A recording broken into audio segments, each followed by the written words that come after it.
అరే నేను అడిగింది ఏంది, మీరు జవాబు ఇచ్చింది ఏంది?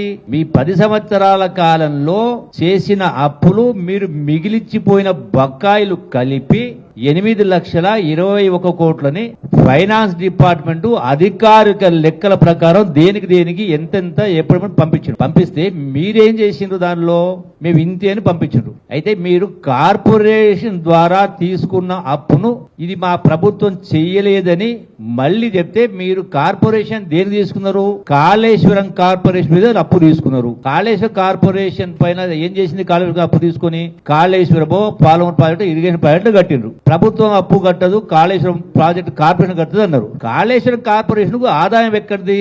కాళేశ్వరం కార్పొరేషన్ ప్రాజెక్టు కట్టించారు. అంటే ఆ ఆదాయం ప్రజల నుంచి, రైతుల నుంచి ఆ డబ్బులు వసూలు చేస్తారని అడిగిన. దానికి సమాధానం లేదు. సమాధానమే దీనికి మాట్లాడలే.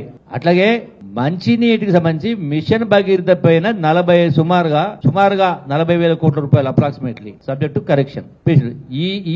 ఈ యొక్క మిషన్ భగీరథ మీద తీసుకున్న అప్పు పైసలు ఎవరు కడతారు? ప్రభుత్వం కాదా? మీరు కట్టిండ్రు కదా. మీరే మీ ప్రభుత్వంలో, కేసీఆర్ ప్రభుత్వం ఉన్నప్పుడే కొన్ని మాసాల పాటు మీరు అప్పు వడ్డీ ఆ బ్యాంకులకు మిషన్ భగీరథ కార్పొరేషన్ ద్వారా, అట్లాగే కాళేశ్వరం కార్పొరేషన్ ద్వారా తీసుకున్న అప్పులకు మీరు వడ్డీ కట్టిండ్రు కదా. మరి మీరు ప్రభుత్వం కట్టకపోతే ప్రభుత్వం ఎందుకు కట్టిండ్రు? మళ్ళా ఉల్టా తెలంగాణ భవన్కు రాలేదు, పారిపోయిండు, చీము రక్తం ఉంటే పాలమూరు పౌరుషుడు మాట్లాడతారు. నేను ఏ విషయమైనా చివరిదాకా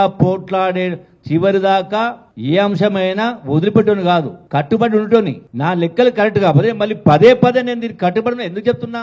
నేను రాసిన లెటర్లో నిన్న మాట్లాడిన ప్రశ్నలు మాట్లాడి ఒక్క అంకె తప్పున్నా నేను రాజీనామాకు సిద్ధమని చెప్తున్నా. మీరు ఎందుకు చెప్తలేరు ఆ మాట? ఎందుకు ఇక్కడికి రాలేదు? మరి ఇప్పుడు ఎవడు అడుగున్నాడు మిమ్మల్ని? కలిసి వచ్చే ప్రయత్నం కూడా చేయలేదే. పోనీ కేసీఆర్ తోటి మాట్లాడేమని చెప్పినా ఎందుకు మాట్లాడిస్తలేరు? నా లెక్కలు తప్పు అని కేసీఆర్ తోటి 1-2 సరే అసెంబ్లీకి రాకపోయే, పదే పిలిచిన రాకపోయే. నేను మాట్లాడిన లెక్కలు అబద్ధమని మీ మామతోటి, మీ తండ్రి గారితోటి, కల్వకుంట్ల చంద్రశేఖరరావు గౌరవనీయులు మాజీ ముఖ్యమంత్రి సరే మాట్లాడించండి అంటున్నా. ఈ లెక్కలు తప్పు అని చెప్పమని అంటున్నా. కేసీఆర్ గారు ఇవన్నీ వింటున్నారు, చూస్తున్నారు కదా. మీ కొడుకు చెప్పినవి, మీ అల్లుడు చెప్పినవి ఇవి అబద్ధాలా నిజాలా చెప్పాలి కదా.